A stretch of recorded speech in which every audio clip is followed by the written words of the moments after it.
How to Texas rig your decoys for easy setup and pickup. Hey y'all, it's Brad from B-Magnum Outdoors. Been a while since I've put anything on, so just wanted to cover some Texas rigging your decoys, both your mallards, duck decoys, whatever you got, and your goose decoys. I do them all the same way, and it sure makes picking up a lot easier and a lot quicker.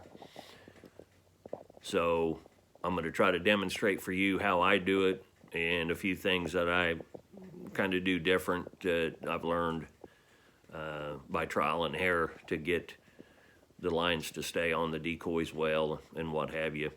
So we'll show you some stuff here in just a minute. Stick around, hope you like the video, and appreciate you guys checking it out. Thanks. Okay, we got everything together here. First of all, I like using these weights. I use the mini muffin pan with some cut chain.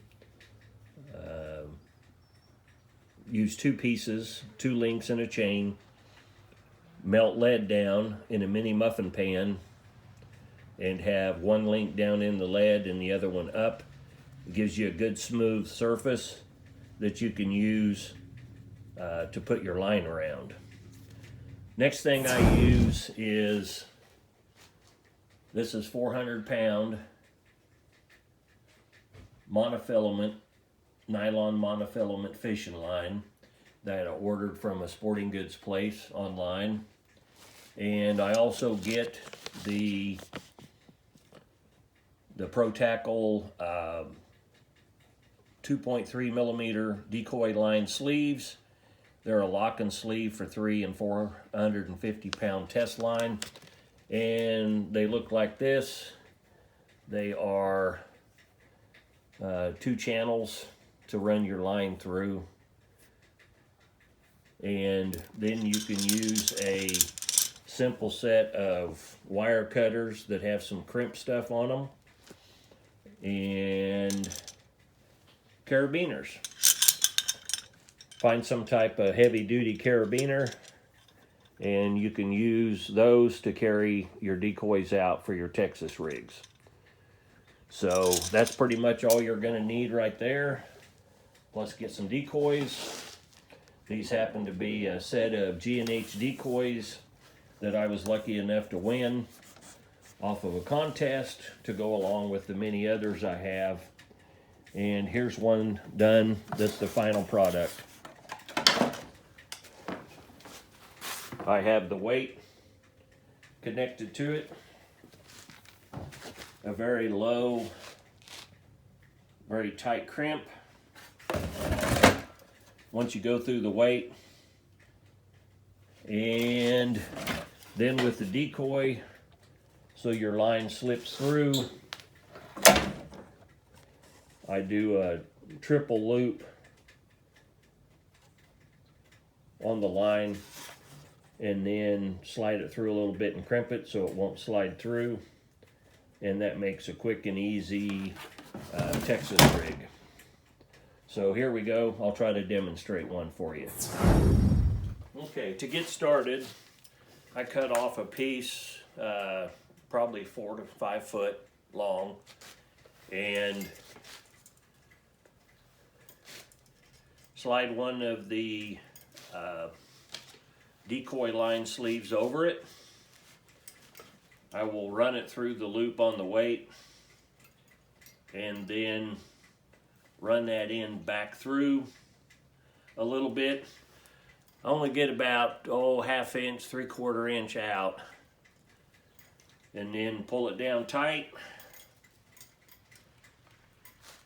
so that you don't have a whole lot of movement there.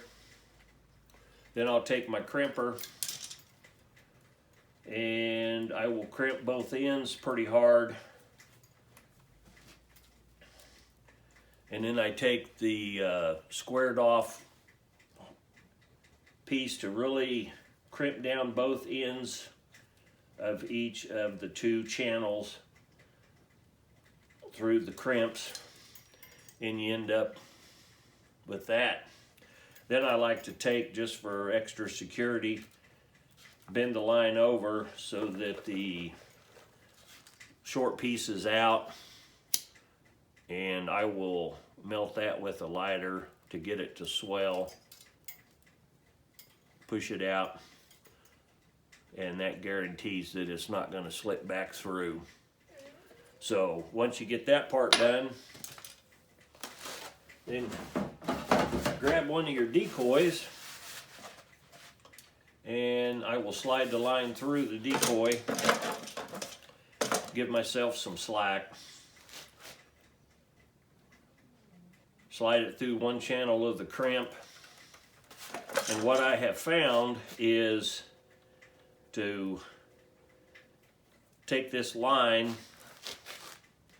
and you're going to have enough excess to make a tight loop, but you'll want to take it, and I run the open end, give yourself enough line to make 3 loops in and around back through, and slide the other end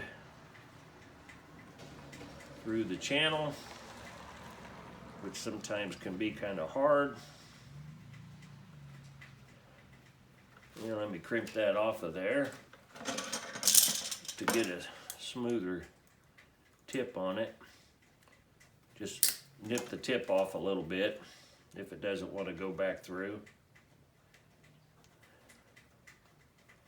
Okay, there she goes.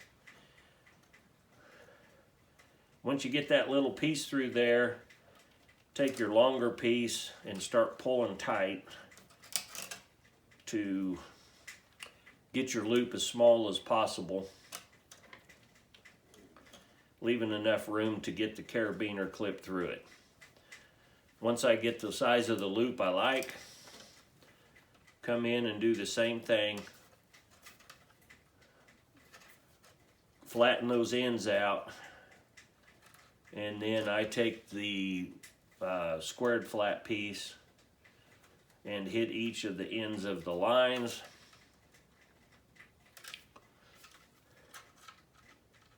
To make sure they're crimped down nice and tight. Helps that the line's not going to go back through it. Same thing, take your lighter, and I will bend it out so I can get to the end of that piece. Get it kind of melted a little bit. Flatten it out.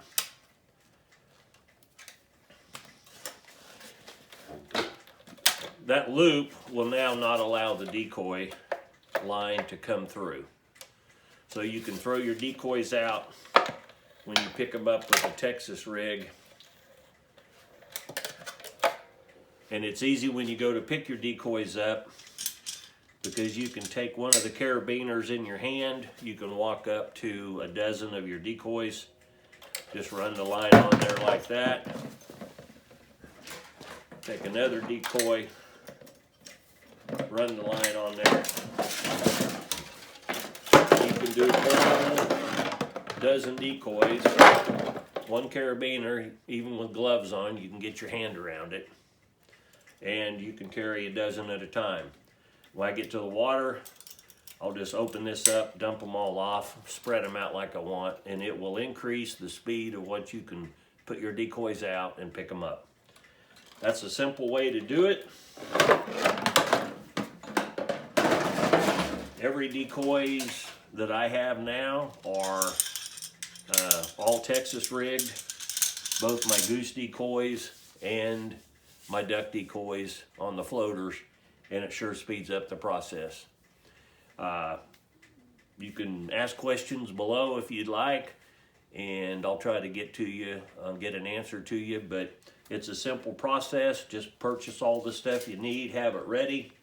I go through, unwind enough wire, cut my pieces off. You can use whatever length you want, depending on how deep the water is where you hunt. I'm usually waist deep or so when I put my decoys out where I hunt. And that's a simple way to do it. It'll sure help you out and speed up you setting up and picking up your decoys. Appreciate you for following along. Have a good day, and we will talk to you all later. Just wanted to add in a little more about the loop I use and why. One of the decoys I finished up, and in the video I showed you how I did the loop around.